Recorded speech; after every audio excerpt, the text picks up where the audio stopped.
नमस्कार, मैं हूं नॉलेज पांडे और आज फिर हाजिर हूं आप सबके समक्ष एक बहुत ही बेहतरीन और इंपॉर्टेंट टॉपिक के साथ। आज का ये टॉपिक जो है आप लोगों के लिए देखना, जानना और समझना बेहद जरूरी है, क्योंकि बहुत सारी कंपनियां ऐसे हैं जिनके पास मैच्योरिटी की दिक्कत चल रही है, दिक्कत आ गई है।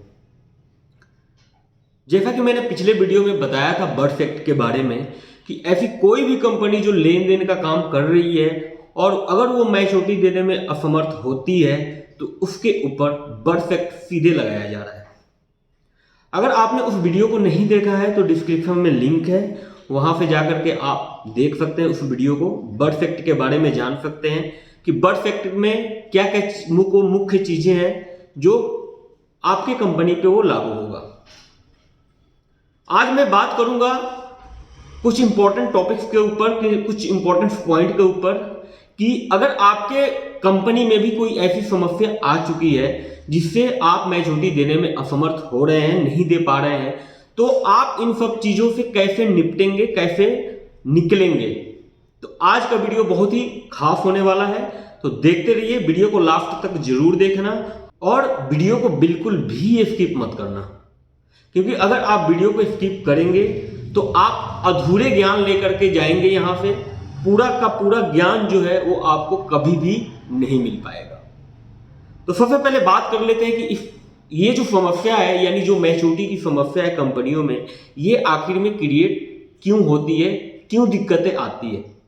देखिए, बैंक भी काम करता है, बैंक मार्केट के बदौलत ही खड़ा है आज के डेट में। यानी लोगों का पैसा लेकर के ही बैंक अपना सारे एक्सपेंसेज को, एम्प्लॉय की सैलरी को और प्रॉफिट में ही हमेशा जाता है। तो क्यों जाता है? अब आपके माइंड में एक क्वेश्चन आएगा, सर उसके पास तो लाइसेंस है, उसके पास तो ये है। सर लाइसेंस से कुछ नहीं होता, फंड मैनेज करने आपको आना चाहिए। अगर सपोज कीजिए कि आपके पास प्योर लाइसेंस ही है लेकिन लोगों की पेमेंट आप अगर नहीं दे पा रहे हैं टाइम से, तो फिर क्या फायदा उस चीज का। तो आज इन्हीं टॉपिक के ऊपर हम चर्चा करते हैं। तो सबसे पहले हम जान लेते हैं कि आखिर में समस्या आती क्यों है। नंबर 1, इसमें जो पहला पॉइंट निकल करके आता है वो आता है फंड को सही तरीके से मैनेज ना करना। बहुत सारे लोगों के माइंड में यही चीजें हमेशा रहती है कि बस मार्केट से हमें पैसा लेना है, 5% पे, 7% पे, 10% का ब्याज रेट जो है हम ऑफर करेंगे और वो पैसा जो हमारे पास आएगा उसको हम 25% पे, 30% पे लोन के रूप में देंगे और हमारा जो बिजनेस है वो चल पड़ेगा और हमें आगे चल करके कभी भी कोई दिक्कत नहीं आएगी। यहां पे मैं आपको बता देना चाहता हूं, अब बिल्कुल भी गलत है। अगर आपको आपके फंड की मैनेजमेंट अगर आप सही से नहीं कर पा रहे हैं तो आप चाहे मार्केट से लोन के रूप में, रिकवरी के रूप में आप 50% इंटरेस्ट ले लीजिए, तो भी आप अपने इन्वेस्टरों का पैसा जो है वो रिटर्न नहीं कर पाएंगे, क्योंकि फंड मैनेजमेंट बहुत जरूरी होता है। और इसमें जो दूसरा पॉइंट निकल करके आता है, सारे पैसे को लोन में बांट देना। आपको यह लगता है कि मार्केट में मैं जितना ज्यादा लोन दूंगा उससे ज्यादा ट्रस्ट बिल्ड होगा और ज्यादा से ज्यादा इन्वेस्टमेंट हमारे पास आएगा। जी बिल्कुल भी ये गलत बात है, ऐसा नहीं है। बिजनेस जो मार्केट से आता है, कोई भी पैसा आज के डेट में जो देता है वो बहुत सारी चीजें देखता है। क्या क्या देखता है? सबसे पहले वो ये देखता है कि कंपनी कैसी है, यानी कंपनी का स्टेटस देखता है, कंपनी के लोग कैसे हैं वो भी देखता है। आज किसी के पास आप अपने इन्वेस्टमेंट का प्लान लेकर के जाइए, तुरंत वो एक्टिवेट नहीं करेगा। होंगे 2-4% होंगे जो अकाउंट खोल देते हैं, लेकिन अगर कोई एजुकेटेड बंदा होगा वो आपके कंपनी में इन्वेस्टमेंट कभी भी नहीं देगा। अगर आपके मैनेजमेंट सही है, जो कंपनी का ओनर है अगर वो सही है और जो व्यक्ति मार्केट में जा रहा है प्लान को शो कर रहा है, अगर उसकी फेस वैल्यू अच्छी है, तभी आपको लोग पैसा देंगे। तो आप कभी भी माइंड में ये मत सोचिए कि आपने अगर 100 लोन बांट दिया है मार्केट में तो 100 करोड़ रुपए आप मार्केट से उठा भी सकते हैं। बिल्कुल गलत है, ऐसा बिल्कुल भी नहीं होता। तो हमेशा इस चीज का ध्यान रखें कि 100% जो फंड है वो कभी भी लोन में ना दें। इसमें जो तीसरा पॉइंट निकल करके आता है जिससे कंपनी डाउनफॉल में चली जाती है, वो आता है हद से ज्यादा एक्सपेंस करना। अक्सर आपके पास जब पैसा आना शुरू हो जाता है तो आप हो जाते हैं अंधे यानी आपको ये लगता है कि बस हमारे पास पैसा है, अननेसेसरी एक्सपेंसेस होना शुरू हो जाता है होटलों में, यहाँ वहाँ, पीने खाने में। बाकी आप समझ रहे होंगे, हर जगह एक्सपेंस, अननेसेसरी एक्सपेंस, आप इतना एक्सपेंस आप करते हैं जिससे आपको ये नहीं पता, आपको ये लगता है कि बस मेरा एक्सपेंस कर रहे हैं, बहुत ज़्यादा हम ताम झाम कर रहे हैं, बहुत ज़्यादा हम बिजनेस कर पाएंगे, ये करेंगे वो करेंगे। उस टाइम आपको बहुत अच्छा लगता है, लेकिन वही जब टाइम आता है देने का, उस टाइम आपको पता चलता है कि आपने गलतियां क्या क्या की हुई है। तो हद से ज़्यादा एक्सपेंस करने से हमेशा बचे, जेन्युइन एक्सपेंस करें, क्योंकि आपके पास जो पैसा है वो पब्लिक का सारा पैसा है।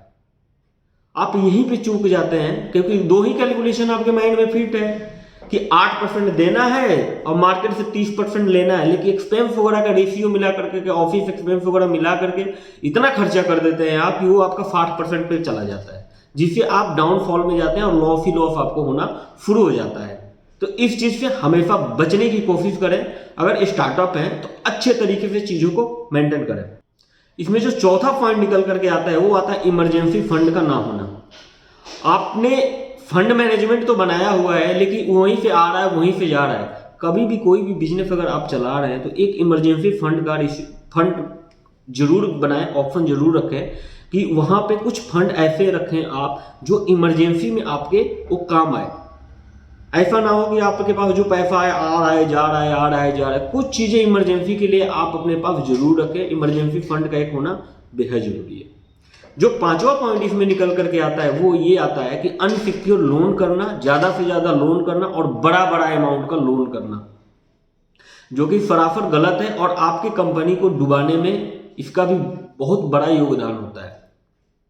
अगर आप कोई भी कंपनी, डिपॉजिट टेकिंग कंपनी जो है आपके पास, अगर वो चला रहे हैं तो आप लोन जो भी मार्केट में दें वो छोटा छोटा लोन करें, ज्यादा बड़ा लोन मत करें। और 70 से 80% तक का लोन जो होता है सिक्योर लोन करें। अगर निजी कंपनी आप चला रहे हैं तो उसमें तो सिक्योर लोन का ही प्रावधान है। सिक्योर लोन का प्रावधान इसीलिए है कि आप, चूंकि आप मार्केट से पैसा लेकर के आ रहे हैं और मार्केट को पैसा आपको रिफंड भी करना होता है, इसलिए गवर्नमेंट ये बोलती है कि आप सिक्योर लोन ही करेंगे।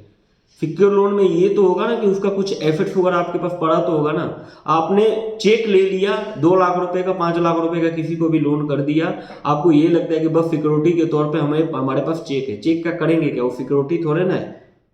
चेक पे अगर आप लोन दे रहे हैं तो सिक्योर लोन थोड़े ना हुआ। वो सिक्योर लोन नहीं बोला जाता है, उसको एविडेंस बोला जाता है। उसको आप मतलब आप अपने आप को एक संतुष्टि दे रहे हैं, हमने उसका चेक ले रखा है जी, एग्रीमेंट में हमने सिग्नेचर करा रखा है जी, लेकिन चेक अगर पैसा उसके अकाउंट में नहीं होगा तो क्या करेंगे आप? वहां भी आपको दिक्कतें आएगी। तो ये पॉइंट तो वो था जिससे आपके कंपनी में दिक्कत आती है।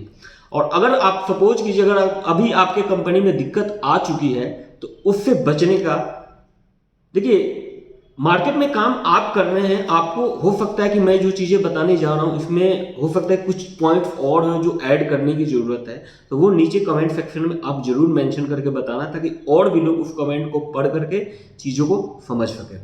बाकी मैं अपने एक्सपीरियंस से जहां तक मैंने एनालिसिस किया हुआ है चीज़ों को, जो भी कंपनियां हमारे पास चल रही है, हमारे पास जिस कंपनियों का काम है, कंप्लेंसेज वगैरह जिस कंपनियों का हम देखते हैं, जो लोग हमारे को चीज़ें बताते हैं, उसके आधार पर मैं चीज़ें कुछ पॉइंट आउट किया हूँ, जिस चीज़ों को आपके सामने मैं रख रहा हूँ।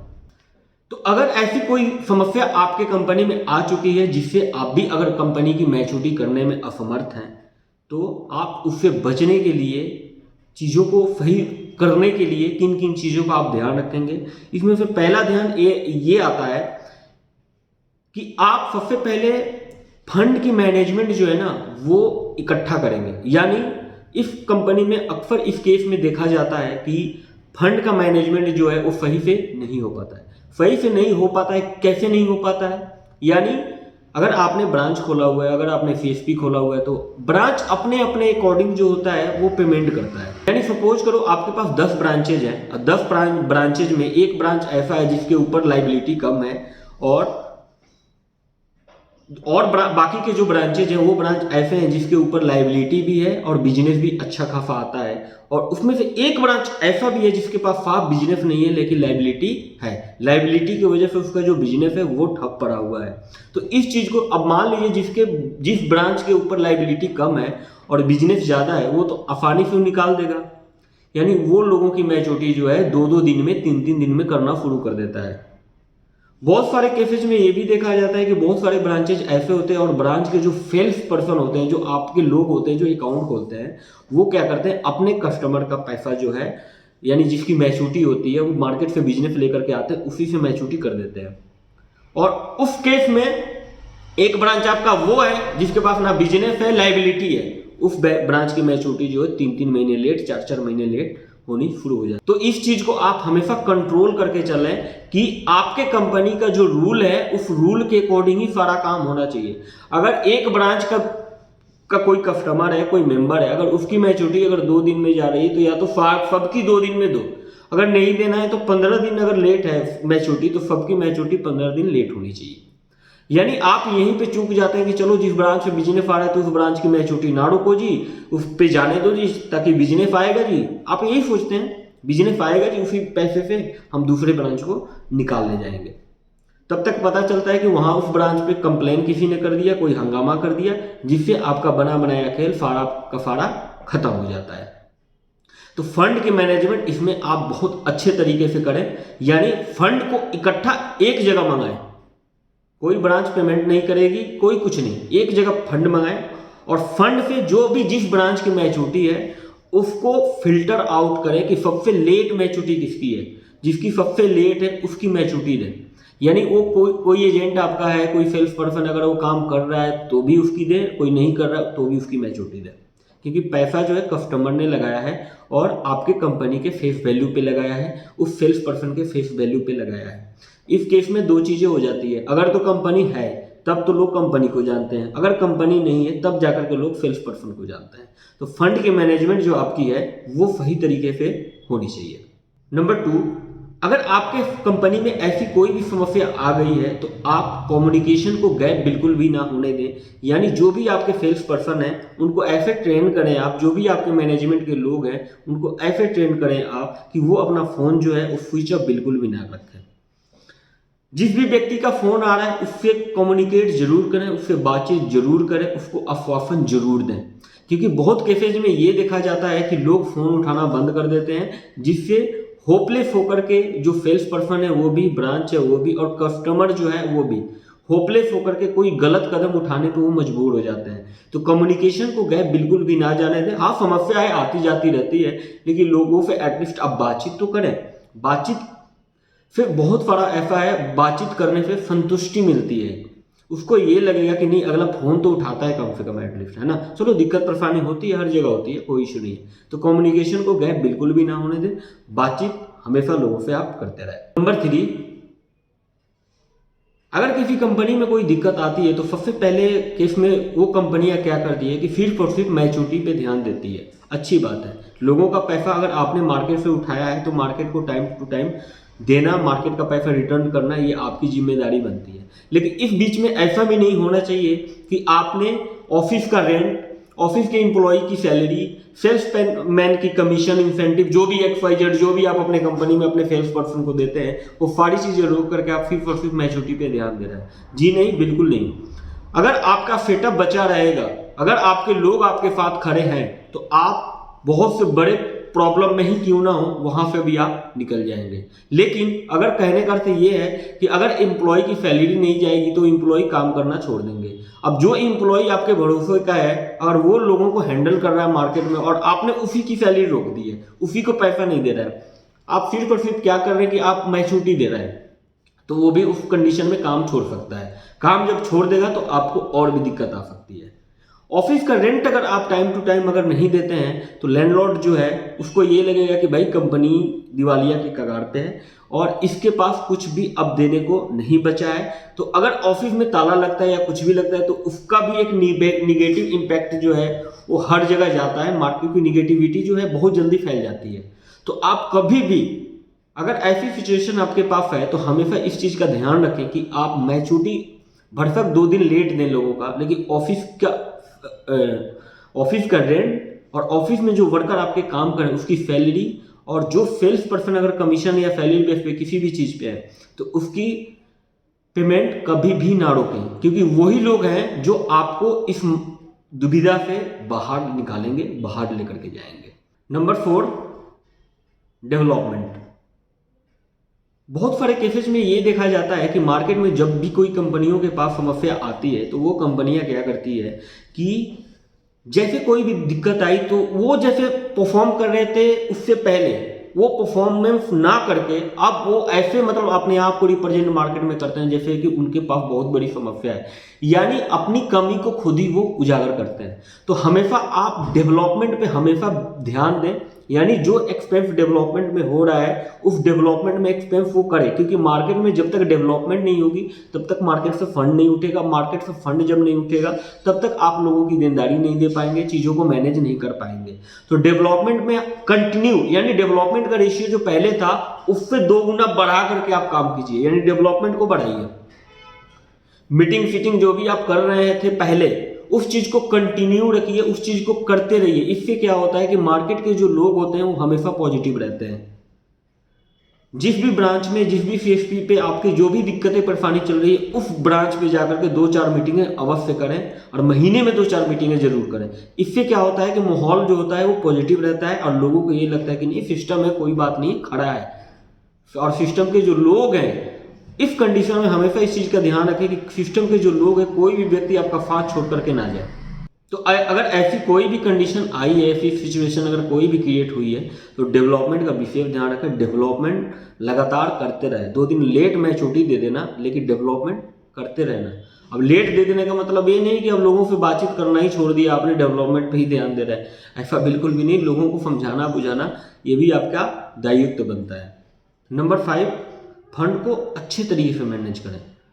मार्केट, अगर आपके पास कोई भी ऐसी सिचुएशन अगर आ चुकी है तो आप तुरंत एक फंड मैनेजर को बैठाएं अपने ऑफिस में, और उसकी जो रिस्पॉन्सिबिलिटी होगी वो यही होगी कि जिस ब्रांच में जो भी कलेक्शन आ रहा है उस कलेक्शन को एक जगह इकट्ठा करना, और सारी की सारी पेमेंटें जो है वो ऑनलाइन करें। कैश में कोई भी ऐसी पेमेंट ना करें जिसका एविडेंस आपके पास ना हो, क्योंकि ये दुनिया है, मार्केट है। अगर आपके पास आपके ऊपर कोई भी ऐसा केस होता है तो जिसका पेमेंट आपने कर दिया है वो भी कल के डेट में खड़ा हो जाएगा कि हाँ जी मेरा पेमेंट मुझे नहीं मिला है। तो हमेशा फंड को इकट्ठा करके और लोगों की पेमेंट जो है वो ऑनलाइन करें, यानी ऐसे तरीके से करें जिससे गवर्नमेंट के नज़र में उसका एक रिकॉर्ड क्रिएट हो, उसका एविडेंस आपके पास मौजूद हो सके। तो फंड को एक जगह रखें और एक ही जगह से सारे पेमेंट को मेंटेन करें, मैनेज करें। नंबर 6, अगर आपके ऊपर कोई भी ऐसी सिचुएशन क्रिएट हो चुकी है जिसमें आप लोगों का पेमेंट देने में समर्थ हैं तो इस चीज़ का विशेष ध्यान रखें कि आपके ऊपर कोई भी ऐसा कंप्लेन यानी केस फाइल ना हो, केस रजिस्टर ना हो जिससे आने वाले समय में आपके मेहनत पे पानी फिर जाए। कोई भी ऐसा काम जो है ना हो मार्केट में किसी के भी तरीके से, यानी कोई भी व्यक्ति ऐसा ना हो कि जो आपके ऊपर कंप्लेन किया हो, केस रजिस्टर किया हो, और अगर ऐसा हो भी गया तो उस चीज़ का समाधान जरूर आप निकालें और अपने अपने तरीके से, क्योंकि देखिए काम आप कर रहे हैं तो आपको पता है कि कौन सा व्यक्ति है और कौन सा व्यक्ति जो है किस तरह से मानेगा, कैसे किस व्यक्ति को मैनेज करना है। तो ये चीज़ें आप विशेष तरीके से ध्यान रखें। अगर सपोज कीजिए किसी ब्रांच पे या किसी क्लाइंट ने आपके अगर केस कर दिया है, कंप्लेन कर दिया है, तो कंप्लेन करने से केस फाइल नहीं होता, रजिस्टर नहीं होता है। वहाँ पे तुरंत विजिट करें और विजिट करने के बाद कोशिश करें वो जो कंप्लेन है वो विड्रॉल हो, यानी वो कंप्लेन वापस ले ले और आप उसको समझा बुझा करके आश्वासन दे करके आप उसको पेमेंट कब तक करेंगे उस चीज़ का, वो चीज़ें उसको ज़रूर बताएं आप। तो कंप्लेन अगर होने से आपकी कंपनी जो है और दुविधा में चली जाएगी। जो आप मेहनत कर रहे हैं चीज़ों को मेंटेन करने के लिए वो सारी चीज़ों पे पानी फिर जाएगा, समझ लीजिए आप। तो नंबर 7, अगर कोई भी दिक्कत आपके कंपनी पे ऐसी आई है तो कंपनी का कंप्लेंसेज जो है वो बिल्कुल भी ड्यू ना रखें।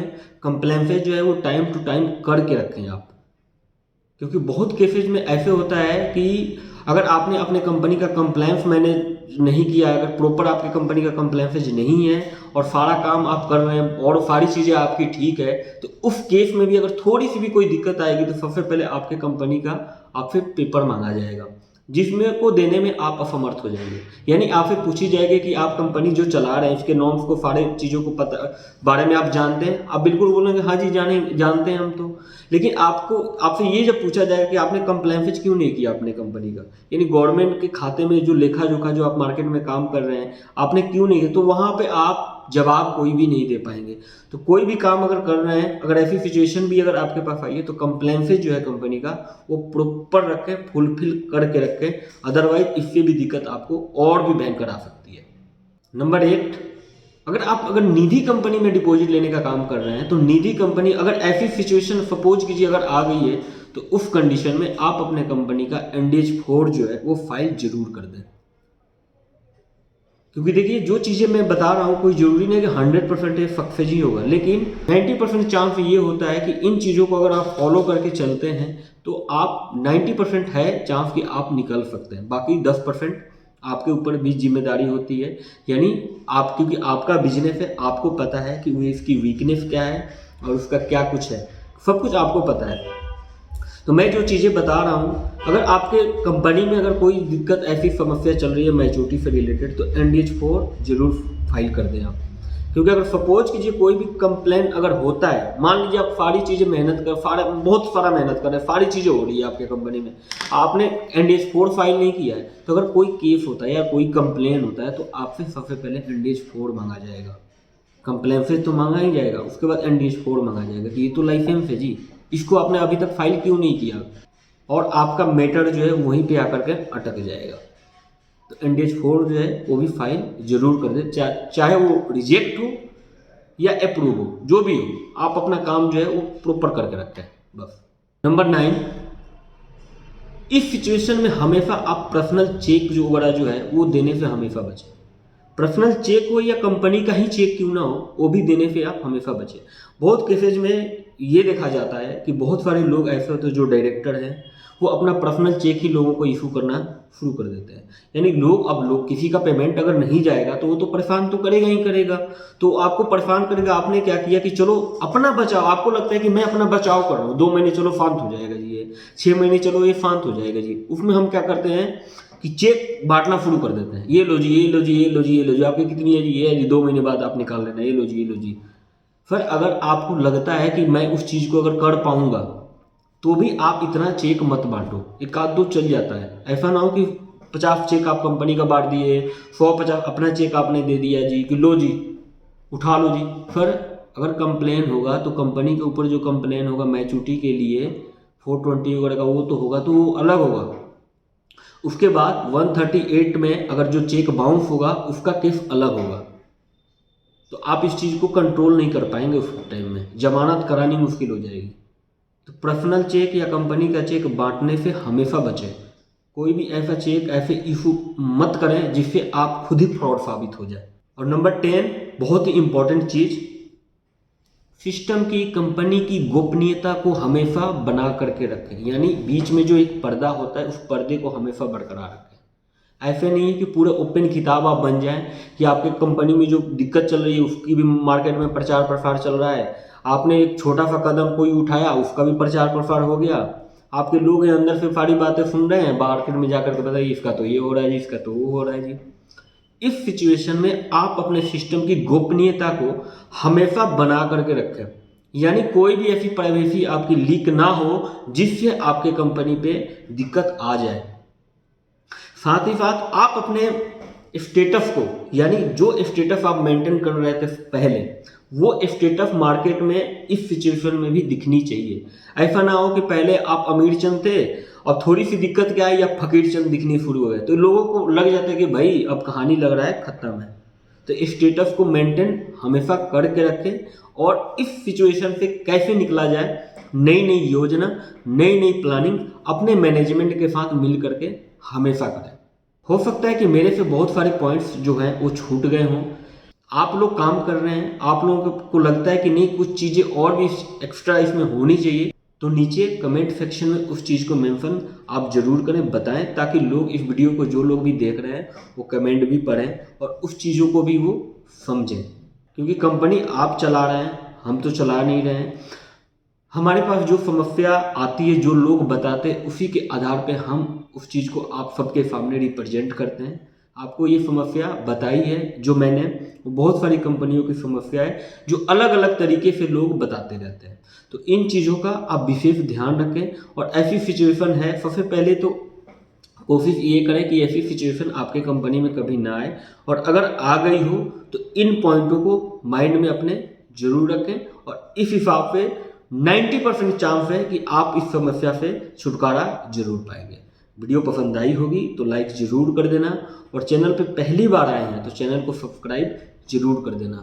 इस वीडियो को और भी लोगों के साथ शेयर जरूर करना, जो आपके मित्र हों, दोस्त हों, जो कंपनी चला रहे हैं। और लास्ट में, अगर आप कोई ऐसा व्यक्ति इस वीडियो को देख रहा है जो सेल्स पर्सन हो, किसी कंपनी में काम कर रहा हो या एम्प्लॉय हो, उससे भी मैं ये बोलना चाहूँगा कि जिस भी कंपनी के साथ आप खड़े हो, अगर उस कंपनी में कोई भी ऐसी दिक्कत परेशानी आई है तो उस समय में भी आप उसके साथ खड़े रहो, छोड़ करके बिल्कुल भी मत भागो, क्योंकि समस्या है कभी इंसान का पीछा नहीं छोड़ती है और कभी भी आ सकती है।